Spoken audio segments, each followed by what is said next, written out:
Army officer की बेटी हों, बीवी हों, जो भी हों, मेरा ताल्लुक 99% मेरी जो पूरी फैमिली फौजी है। मैं यहाँ खड़ी हूँ डे 1 से। सबसे पहले जो मुहब्बे वतन होगा पाकिस्तान का। हमें पाकिस्तान हमने इसलिए लिया कि हम आजाद एक जिंदगी गुजार सकें, मुसलमानों की तरह हम। अस्सलाम वालेकुम। पाक फौज जिंदाबाद पैकेज के साथ बेनकाब न्यूज पर मैं हूं अदील मिर्जा। ये जो गली गली कूचे कूचे शहर शहर पाक फौज जिंदाबाद के नारे लग रहे हैं, रैलियां निकल रही हैं, सेमिनार मुनक्कद हो रहे हैं, कौमी परचम थाम कार ये जो सड़कों में निकल आई है, इसकी क्या वजह है, यह दिखाने और सुनाने जा रहे हैं आपको। देखते रहिए बेनकाब न्यूज। जिन दोस्तों ने अभी तक हमारा चैनल सब्सक्राइब नहीं किया वो भी कर लें ताकि आप भी जुड़ जाएं बेनकाब न्यूज के साथ। 9 मई को वतन अजीज पर जो बीती दिफाई पाकिस्तान के खिलाफ जिस तरह से पाकिस्तानियों को इस्तेमाल किया गया, इसकी मिसाल माजी में नहीं मिलती। अलबत्ता लीबिया, यमन और इराक में ऐसे मनाजर का एक न रुकने वाला सिलसिला आज भी मौजूद है, जिसके नतीजे में अब वहां आबादियां कब्रिस्तानों में और माशरा खाना जंगी में बदल चुका है। कल तक जो मुतमव्वल इराकी सद्दाम हुसैन से आज़ादी के नारे लगाते इस्तेमारी कुत्तों के हाथों खिलौना बनकर अपनी अफवाज पर हमला आवर थे, आज उनकी औलादें महाजिर कैंपों में भीख के टुकड़ों के मुंतजिर दिखाई देती हैं।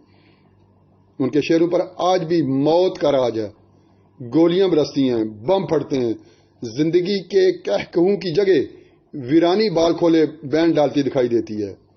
लीबिया में अशरफियां उछालते जो नामनाद आजादी पसंद कजाफी के खिलाफ सीएए का मोहरा बने हुए थे, आज उनकी इज्जतें कभी कोई मलेशिया तार तार करती है तो कभी कोई फोर्स। रोटी इज्जत से वहां महंगी हो चुकी है।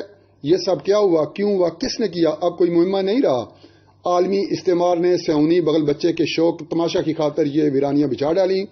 ममालिक को उनके अंदर से नकब लगाकर बर्बादियों की एक नई दास्तान रकम कर डाली। अलमिया दर अलमिया यह है कि अब पाकिस्तान निशाने पर है।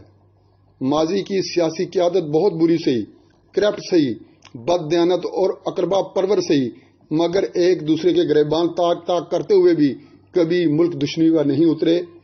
मुल्क दुश्मनी से हमेशा गुरेजा रहे। उनकी मुल्क दुश्मन से जान पहचान जरूर रही होगी, लेकिन इस हद तक कभी नहीं गए कि जहां तक यह नौमौलूद सियासत जा पहुंची है। जो वह उसकी मजम्मत का वक्त नहीं है। बात बहुत आगे बढ़ चुकी है। फौज के खिलाफ जहां मुहिमजुई के हवाले से जायजा लेने और इस लाबी से यह पूछने की जरूरत है कि पाक फौज या आईएसआई के बगैर हमारी हैसियत क्या है।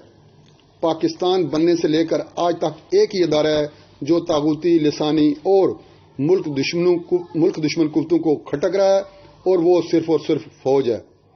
आज अगर हमारी फौज पाकिस्तान के दिफा से पीछे हट जाए तो हमारा क्या बनेगा।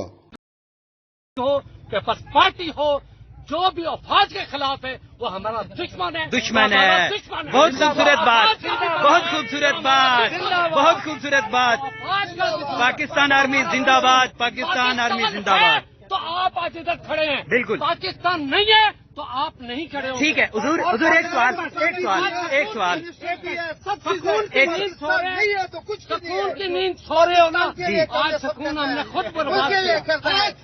जिंदाबाद जिंदाबाद जिंदाबाद जिंदाबाद। आप गद्दार इसी में। अच्छा सर सवाल ले लें, हमारे सवाल ले लें, वो चलेगी, हमारा सवाल ले लेना। मुझे ये बताए, ये जनरल के घर जो कुछ हुआ है ये दुरुस्त हुआ है? कौन से जनरल के घर? ये बताओ, कौन से जनरल के घर? जिस जनरल के घर कोर कमांडर जी गलत हुआ है। दुरुस्त हुआ। वो तो जना उस था ना पाकिस्तान, वो कब्जा हुआ था ना, कब्जा हुआ था। संभाल के लिए क्या हुआ, आप उसको गलत पास से न लेके जाए। ठीक है। अगर उसको बीच में न होते, हमें क्या पता इससे पहले वो क्या करते। ठीक है। और जिसने पाकिस्तान बनाया उसके घर को आपने बर्बाद किया। और जालिमों, और कुछ शर्म करो। वो पाकिस्तान को दूसरी दुनिया में जो कुछ आप कह रहे हैं